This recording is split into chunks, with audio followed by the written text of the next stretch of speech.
আসসালামু আলাইকুম রহমতুল্লাহ। 26শে মার্চ 2026 রোজ বৃহস্পতিবার। আমি কল্পনা করতে পারিনি যে নাজিরপুর বাজার পাট পাবো, যদিও 1-1.5 ঘন্টা হলে বসে আছি।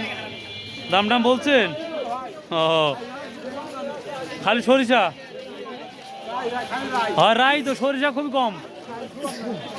তো আজকে আমরা এখানে পাট দেখতে পাচ্ছি, যে পাটটা আমি এখন পর্যন্ত দেখতে পাচ্ছি, এটা আমি আমার দৃষ্টিকোণ থেকে এটা বলব বি ক্যাটাগরির পাট। তো প্রিয় দর্শক, আমরা গোটা বাংলাদেশ থেকে যে তথ্যগুলো পাচ্ছি পাটের বাজারটা, সর্বোচ্চ আমরা কোয়ালিটির দাম যাচ্ছে 51 থেকে শুরু করে 5450 টাকা পর্যন্ত সর্বোচ্চ পাওয়া যাচ্ছে।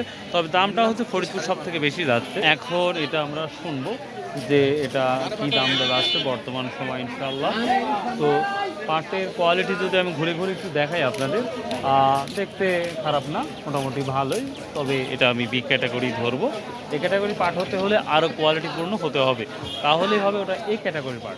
তো যাই হোক, আজকে এখন পর্যন্ত কোনো তথ্য পাইনি, তবে এখন যে দামটা আমরা শুনবো, এটাকে আপনার পাট আঙ্কেল কত বলছে আজকে পাটটা? এইমাত্র আসছেন, দাম এখনো বলে নাই? এখনো দাম বলে নাই?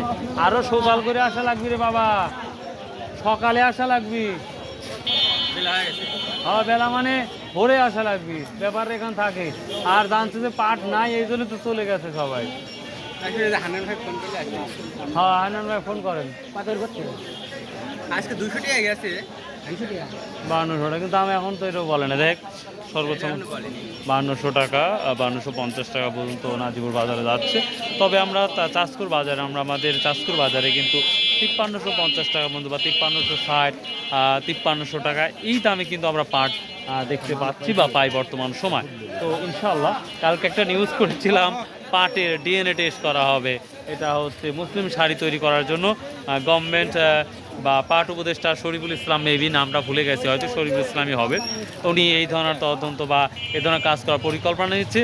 কোটি কোটি টাকা বরাদ্দ হবে আমার মনে হয়। তো আমার যেটা মনে হয় দৃষ্টিকোণ থেকে, হ্যাঁ আরও 2 গাড়ি আসছিল। হাই রিয়াল কত করে বিক্রি হয়েছে জানেন? 5200 না? মাশাল্লাহ, আমার দোকানদার বড় ভাই বললো 5200 টাকা বিক্রি হয়েছে। তো সেই অনুপাতে বলা যায় এটাও 5200 টাকা হওয়ার সম্ভাবনা অনেক। ইউটিউবে খায়রুল ইসলাম টিভি। তো যাই হোক, আমরা তো পাট যদি দেশের বাইরে রপ্তানি করা যায় তাহলে ভাই এমনি তো ভালো কিছু হবে। কিন্তু এখন পর্যন্ত আমরা দীর্ঘদিন অপেক্ষা করেছিলাম যে পাট রপ্তানি হবে হবে, সেই আশাটা অনেকটাই ক্ষীণ হয়ে গেছে, যেটা তথ্য পাচ্ছি। তবে পাট প্রক্রিয়ার মাধ্যমে হয়তো যাবে বা যাচ্ছে, এটাই তো। সঠিক কোনো তথ্য বা ধারণা করে জানা থাকলে অবশ্যই কমেন্ট করে জানাবেন। ভালো থাকবেন, সুস্থ থাকবেন। আসসালামু আলাইকুম রহমতুল্লাহ। ইনশাল্লাহ সামনে কোরবানির জন্য প্রস্তুতি নেন। আসসালামু আলাইকুম রহমতুল্লাহ।